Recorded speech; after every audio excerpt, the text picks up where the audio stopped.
बंधन न मुक्ति नहीं रास्ता है और जबरियन भैया जवाना कहाँ। इसलिए मानो तो तुम हो, ना मानो तो तुम हो, मनवाने को फिर मनवाना कहाँ है। हम सत्य सत्य बतलाते हैं, मानो न मानो तुम जानो, निज अनुभव तुम्हें सुनाते हैं, मानो न मानो तुम जानो। क्योंकि जब तक आप नहीं मानोगे तब तक आपका कल्याण होने वाला। यहाँ ब्रह्मा विष्णु महेश बैठ करके भी उपदेश दे रहे हो, सच्ची बात आपको बता रहे हैं, और आप अगर ना मानने को तैयार हो जाओ तो फिर क्या होगा।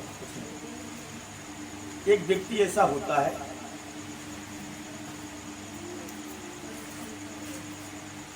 एक व्यक्ति शास्त्रार्थ करने आया, सबको उसने शास्त्रार्थ में हरा दिया, बहुत बड़ा विद्वान, बहुत बड़ा विद्वान।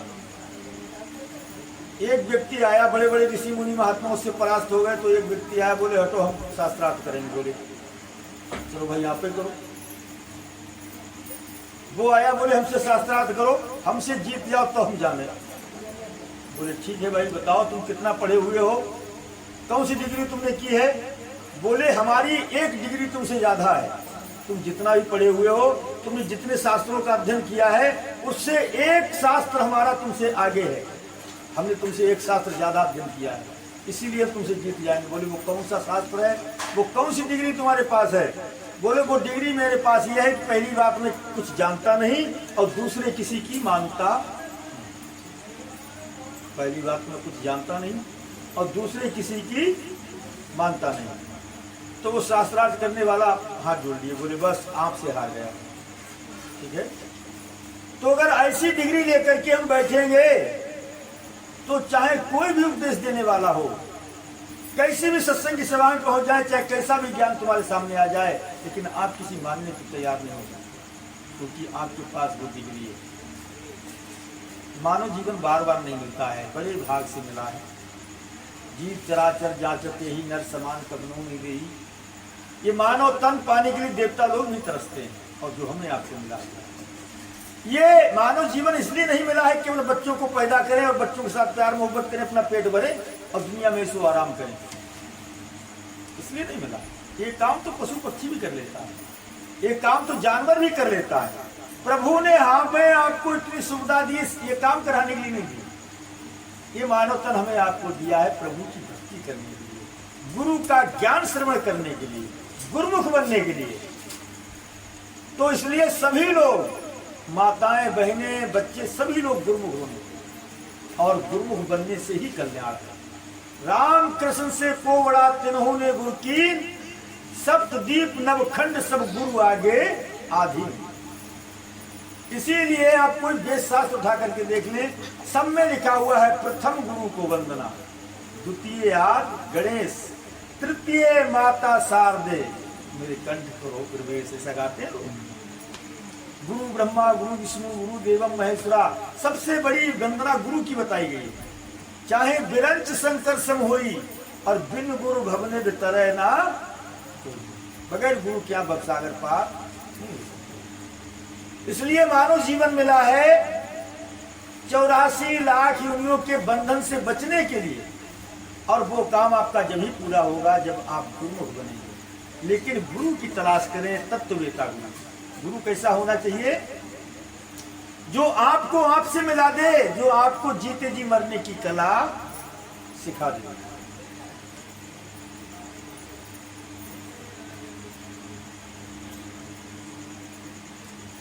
जो जीते जी मरने की कला सिखा दे। आप सब लोग इधर ध्यान देखो, उधर थोड़ी देर बाद में देखिए क्या है। बोलो अलखनाथ भगवान की जयकारा, बोलो जरा जोर से अलखनाथ भगवान की जय, सच्चे दरबार की जय। कुछ लोगों ने बुराई है रखनाथ भगवान जो बोलते नहीं, पता नहीं क्या बात। जो अब की बार जयकारा बोलो यार, तुम जिसका जयकारा बोलते हो तुम अपने मन में उनका जयकारा बोल देना। बोलो अलखनाथ भगवान की जय। हम ज्यादा जबरदस्ती नहीं करते हैं, जिसको तुम मानते हो उसका जयकारा बोल, लेकिन उसके अंदर भी अलखनाथ भगवान ही मिलेंगे, ये पक्की बात है।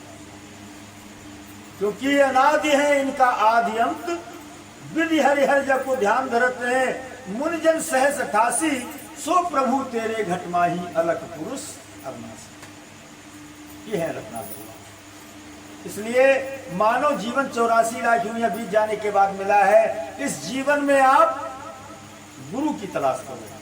और एक बात बताएं, आप इतने लोग बैठे हो, मेरा सबसे विशेष ध्यान उसी व्यक्ति के ऊपर जाता है जो इधर उधर देखता है, और जो लोग मेरी तरफ देख रहे हैं ध्यान सुन रहे हैं, उनकी तरफ मेरा ध्यान नहीं जाता है। मेरा ध्यान उसी के पास जाएगा। ये पक्की मेरा निशाना इतना पक्का रहता है सभा में कि जो घुसुर पुसुर करता होगा या जो इधर उधर देखता होगा, जो हिलता डुलता होगा, मेरा ध्यान उसी के ऊपर जाएगा। इसलिए आप लोग सोचते होंगे गुरु जी नहीं देखते होंगे, लेकिन ना, हमारा ध्यान उसी पे जाएगा जो गड़बड़ सड़बड़ करता होगा। इसलिए उनसे हाथ जोड़ के प्रार्थना है, अगर सत्संग ना अच्छा लगता हो तो आप लेट जाओ, सो जाओ, तब भी कोई दिक्कत नहीं। या आप पहले वो समस्या निपटाया हो जिसको आप देख रहे हो, पहले वही समस्या पूरी करो, है ना। यहाँ बैठो, थोड़ी देर की बात है, माँ 10-5 मिनट और बैठना है, इसके बाद बोलिए अलखनाथ भगवान की जय, बोलिए गुरुदेव भगवान की जय। तो बार बार मेरी बात यही है कि आपको विशेष तरीके से इस ज्ञान को अर्जित करना है। तो जमनिया आश्रम पर प्रत्येक सोमवार को दरबार लगता है, और महीने के आखिरी सोमवार को विशाल भंडारा और सत्संग होता है। साधना शिविर में बैठ करके आपको आपके अंदर आपका ही बोध कराया जाता है, मरा कैसे जाता है, मरने की कला सिखाई जाती है, ठीक है। और जो गुरुमुख लोग यहाँ बैठे हुए हैं, जो साधना शिविर में भाग ले चुके हैं, उनके लिए मैं थोड़ी बात और बताना चाहूँगा। आप लोग जो नित्य प्रति साधना अभ्यास करने वाले लोग हैं, वो कृपया ध्यान से सुनें। आपके साधना अभ्यास, अभी जो 7 दिन का साधना शिविर लगा हुआ था जमनिया आश्रम पर, और 7 दिन जिन्होंने बैठ करके साधना शिविर में अभ्यास किया है, और वो उनके अभ्यास में जो मंजिल उन्होंने वहां प्राप्त की थी, जो मरने की कला उन्हें सिखाई गई थी, उस मंजिल तक अगर आप नहीं पहुंच पा रहे हो, तो मैं और आपको सहायता के लिए कुछ शब्द बताना चाह रहा हूं, उन पर आप ध्यान दें। आधे घंटे से ऊपर का समय अब बढ़ाना स्टार्ट कर दो। आपके लिए वहां 5-5 मिनट की स्टेपें सिखाई गई, 5-5 मिनट की स्टेपें सिखाई गई थी। तो आप उनको अब वो 6-6 मिनट, 7-7 मिनट, 8-8 मिनट, और जिस दिन आपकी 10-10 मिनट की स्टेपें हो जाएंगी, ठीक है ना। और वो 10-10 मिनट की तुम्हारी स्टेप पूरी होती जाएगी, तभी तुम अगली स्टेप में प्रवेश कर पाओगे बढ़िया तरीके से। आपको अवगत तो करा दी पूरी कलाएं कि आपको यहाँ तक जाना है, और यहीं पर आपका ठिकाना है, और यही आपका वास है, यहीं पर आपको और यहीं तक आपको पहुंचना है। क्योंकि आप अपने से दूर निकल करके बाहर भाग रहे हो, धर्म पंथ मजहब की तरफ भाग रहे हो, मान सम्मान की तरफ भाग रहे हो, दुनियादारी की तरफ भाग रहे हो, ममता की तरफ भाग रहे हो, नाते रिश्तेदारों की तरफ भाग रहे हो। लेकिन आपको बाहर नहीं भागना, आपको अपने पास ही आना है। इसके लिए क्या करना है, आपको 10 मिनट पहला वाला काम जो धनी वाला है वो करना है, और वो करने के बाद आपको अजपा जाप में लग जाना है। अजपा जाप में लगना है और श्वास पर ध्यान देना है 10 मिनट तक। आपको और कुछ नहीं करना है। आपको अगर अजपा जाप भी आपका छूट जाए तो छूट जाए, कोई बात नहीं, लेकिन अजपा जाप के लिए मैं विशेष बताता हूँ, काम करते हुए पर करो। जब जागते हो, काम कर रहे हो, या कुछ और कहीं जा रहे हो, आ रहे हो, माता मैंने खाना बना रही, तो आप और बातें ना सोच करके अजपा जाप किया करो। अजपा जाप किया करो तो आपका मन इधर उधर नहीं लगेगा, वहीं लगा रहेगा। तो अजपा जाप की आपकी आदत पड़ जाएगी, और फिर ना चाहते हुए भी आपका अजपा जाप होता रहेगा। तो जब अजपा जाप की जो श्वास की बात बता रहा हूं, आप केवल निगरानी करने चौकीदार बन करके बैठ जाओ।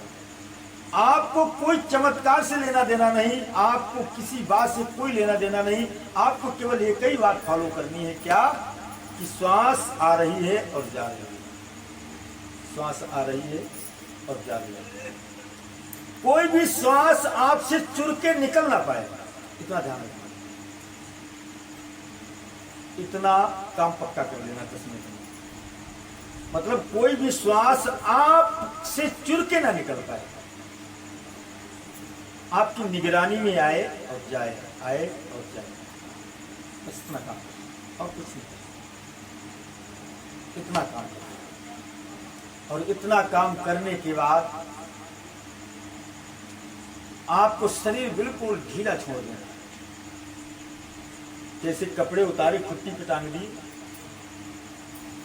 जब तक तन पर होते तो कुछ उनकी हरकत अलग होती, कपड़ों की हरकत अलग होती है ना, लेकिन जब खुट्टी पे टंग गए तब कोई हरकत है उनके अंदर, बेजान से पड़े, फिर उनके अंदर ऐसा लगता है कोई जान नाम की चीज नहीं है, कि जब तक तन पर होते तो कपड़े जानदार मालूम पड़ते हैं, लेकिन खुट्टी पे टंग जाते तब बेजान मालूम पड़ते हैं ना।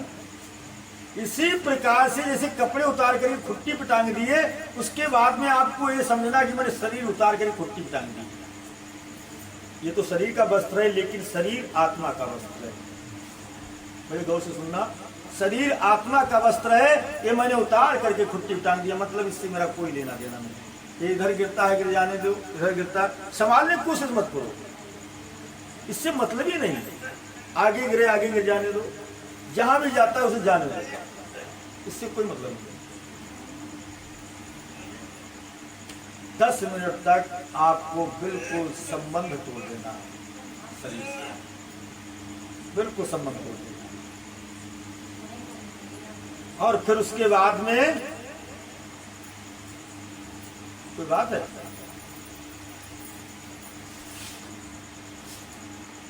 फिर उसके बाद में आपको क्या करना है, जब शरीर से आपका संबंध टूट जाएगा, लेकिन ये बात आप यहां पर प्रवेश जब ही कर पाओगे, कब कर पाओगे, जब आप 10-10 मिनट की स्टेप पूरी करोगे, ठीक है।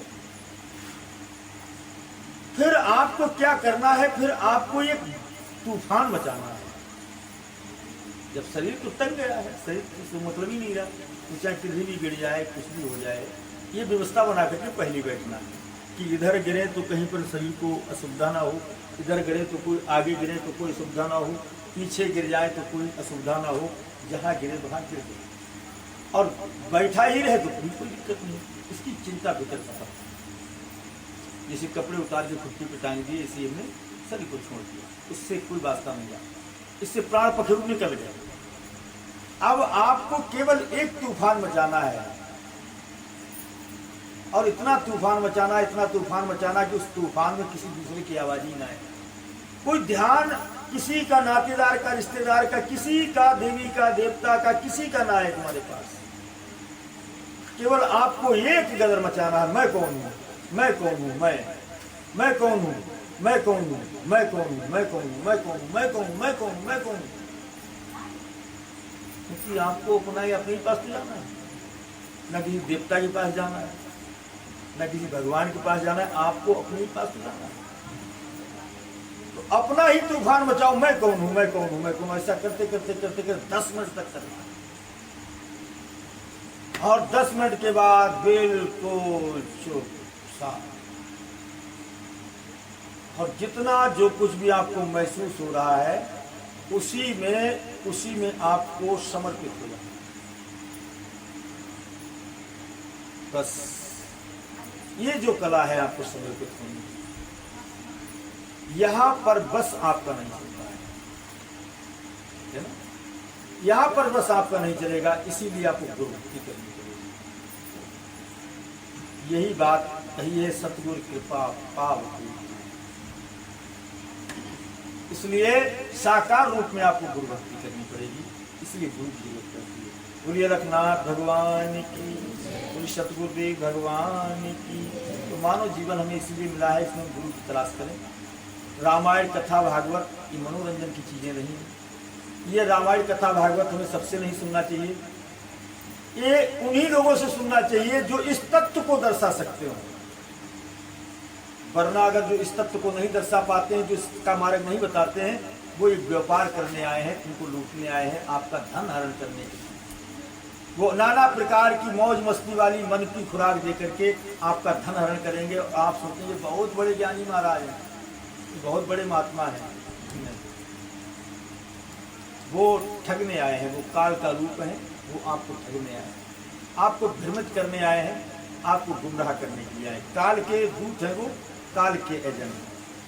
जो दयाल के एजेंट होते हैं वो संत महापुरुष होते हैं, वो कहीं दूसरी बात नहीं बताते, वो आपको आपसे जोड़ते हैं। तो रामायण भागवत के अंदर केवल यही बात है और यही अमर कथा है, यही सत्संग है और यही हमारे आपके मानव जीवन का लक्ष्य है। तो इसलिए सभी प्रेमियों से कहना है, गुरु की तलाश करें और गुरु भक्ति धारण करें और अपने जीवन में सरलता लाएं। कठिनता जितनी है आपके अंदर, जितनी चतुरता है आपके अंदर, जितनी बुद्धिमत्ता है आपके अंदर, जितना अहंकार है आपके अंदर, जितनी पद की गरिमा है आपके अंदर, जितना जो कुछ भी है वो अपने संसार में चलाएं, लेकिन प्रभु के मार्ग में सरलता ले आए। सरलता, क्योंकि ये आनंद का मार्ग है। आप अगर ये विकार लेकर के आओगे तो या तो तुम ही उड़े चले जाओगे या तो आपका विकार उड़ जाएगा,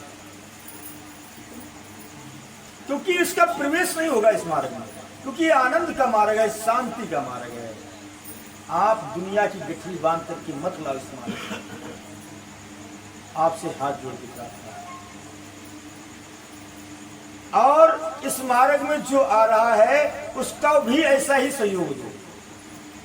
लेकिन आप संसार का ताना बाना, संसार की झंझट को मत पेश करो इस मार्ग में। वैसे ही यहां से हटोगे तुरंत अपने आप पेश हो जाएगी, आपको पेश करने की जरूरत नहीं। आप यहां से हटोगे तत्क्षण वो पेश हो जाएगी। आप क्यों बर्बाद हो गए? सरलता ले आओ इस मार्ग में, सरलता, कठिनता बंद करो। आनंद की बरसात होने दो, प्रेम की बौछार होने दो। प्रभु प्रेम का स्वरूप है, प्रभु को पाने का रास्ता प्रेम है। इसमें कोई धर्म पंथ मजहब की बात नहीं है, केवल प्रेमी बन जाओ। शबरी प्रेमिन थी, विदुर विदुराई प्रेमी थे, मीराबाई प्रेमी थी, सहजोबाई प्रेमी थी। जिन्होंने प्रभु को पाया तो केवल प्रेम से पाया है, कठिनता से, चंचलता से, होशियारी से ने किसी ने प्रभु की प्राप्ति नहीं कर पाई। इसलिए प्रभु की भक्ति करना है तो कोई नियम संयम की जरूरत नहीं, केवल प्रेम की जरूरत है। और सतगुरुदेव भगवान की, गोरखनाथ महाराज की। आइए सभी लोग आरती करते हैं।